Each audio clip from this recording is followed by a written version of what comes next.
Fantasy, folklore, feminism, ये तीन elements हैं जो कि नागमंडला प्ले का एक इम्पॉर्टेंट पार्ट है।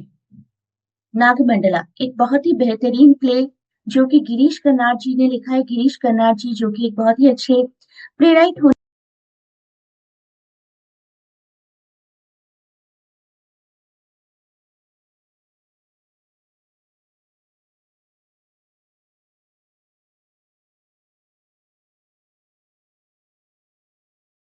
आगे बढ़ने से पहले चैनल को शेयर और सब्सक्राइब जरूर करिए और बेल आइकन भी प्रेस करिए। अपने सभी ब्लॉग्स को जरूर जानें। Folk literature and language first blog है, identity and hybridity, folk literature sources, characteristics, folk tales of India, folk poetry, folk in contemporary fiction and folk theatre. ये सभी ब्लॉग्स आपको कवर करने हैं। मैंने अपने वीडियोस में भी बहुत कवर करवा दिए हैं एंड बहुत ही जल्द मैं आपको इम्पोर्टेंट क्वेश्चंस की एक पीडीएफ प्रोवाइड करूंगी जो कि आपके एग्जाम्स में काम आएगी आपके लिए। अभी मैं कवर करने जा रही हूँ यूनिट 29 ब्लॉक 7। हयावदना आपको ऑलरेडी मेरे वीडियोस में मिल जाएगा। इवन चरणदास चोर भी मैं कवर कर चुकी हूँ ऑलरेडी। कर्नाड जी के बारे में थोड़ा सा जानते हैं। एज अ राइटर, बचपन से तो मैंने उन्हें एज एन एक्टर देखा था। धीरे धीरे पता चला कि he is a great writer also. 38 born 2019 died. उनका फर्स्ट प्ले था ययाति जो उन्होंने अपने अर्ली 20s में लिखा था। देन तुगलक, देन हयावदना, और बहुत से अवार्ड्स उन्हें मिले हैं। तिलदंडा के लिए उन्हें साहित्य अकेडमी अवार्ड भी मिला हुआ है और ज्ञानपीठ अवार्ड मिला है 1998 में।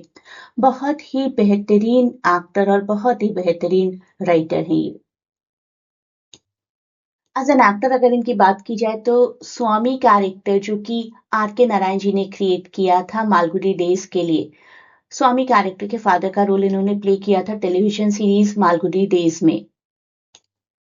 और सलमान खान के बॉस का रोल इन्होंने प्ले किया था एक था टाइगर में। बहुत ही बेहतरीन एक्टर। अब आते हैं अपने टॉपिक की तरफ। नागमंडला, एक इंट्रोडक्शन लेते हैं। नागमंडला एक प्ले है अबाउट अ नेग्लेक्टेड वाइफ जिनका नाम रानी है। रानी एक लव पोशन यूज करती हैं अपने हस्बैंड को अपनी तरफ अट्रैक्ट करने के लिए, लेकिन वो लव पोशन एक शेप शिफ्टिंग स्नेक के हाथ लग जाता है, इच्छाधारी नाग के हाथ, और वो उनके हस्बैंड की फॉर्म ले लेते हैं। इसी वजह से कुछ कॉम्प्लेक्स सिचुएशंस अराइज होती हैं। डिजायर, फिडेलिटी, सोशल जजमेंट, ये सारी सिचुएशंस हैं which we will come across while going through this play. ये प्ले प्रोड्यूस हुआ था 1988 में। प्ले का थोड़ा सा प्लॉट जानते हैं। ये है रानी जी। रानी की प्लाइट देखिए, रानी की दुर्दशा देखिए। The play is centred upon this character Rani जो कि एक बहुत ही यंग ब्राइड है who is neglected by her husband Appanna. Appanna उन्हें नेग्लेक्ट करते हैं और बहुत ही रेगुलरली एक कर्टसन को विजिट करते हैं।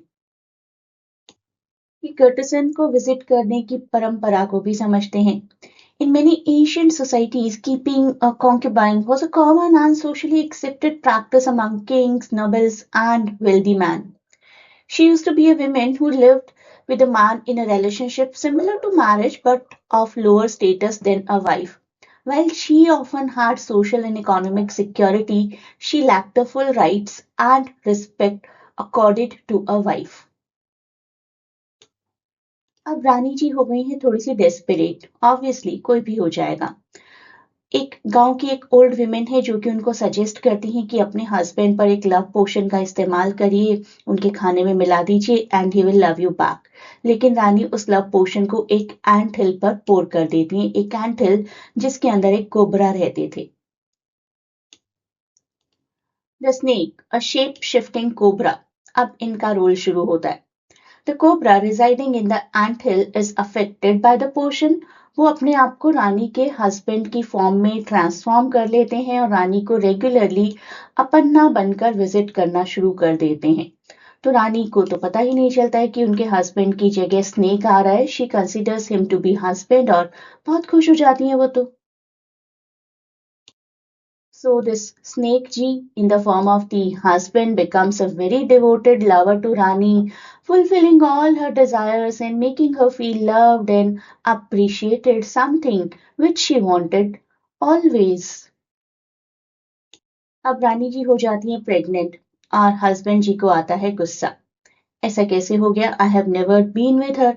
Situation becomes complicated when the real Aparna accuses Rani of adultery. और रानी को एक पब्लिक ट्रायल के लिए खड़ा किया जाता है for her so called actions. अब रानी जी को अग्नि परीक्षा देनी है, इन्हीं को देनी पड़ेगी। To prove her chastity, they ask her to take an oath by holding a red hot iron in her hand. या तो हाथ में गर्म लोहे की छड़ी पकड़ लीजिए या फिर अपना हाथ इस स्नेक एंथिल के अंदर डालिए और एक वाव लीजिए कि she has not committed any adultery. तो रानी जी का वो वाव देखते हैं, क्या कसम खाई उन्होंने आखिर। उन्होंने कहा, Since coming to this village, I have held by this hand only two, my husband and this cobra. Yes, my husband and this king cobra. Except for these two, I have not touched any one of the male sex, nor have I allowed any other male to touch me. If I lie, let the cobra bite me.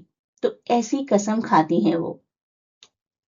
अब वो cobra जी तो रानी से खुद ही प्यार करते थे, वो उन्हें बाइट नहीं करते हैं और अग्नि परीक्षा में रानी जी सफल हो जाती हैं। रानी और अपन्ना अब एक हो जाते हैं। They are forced to confront the reality of the situation.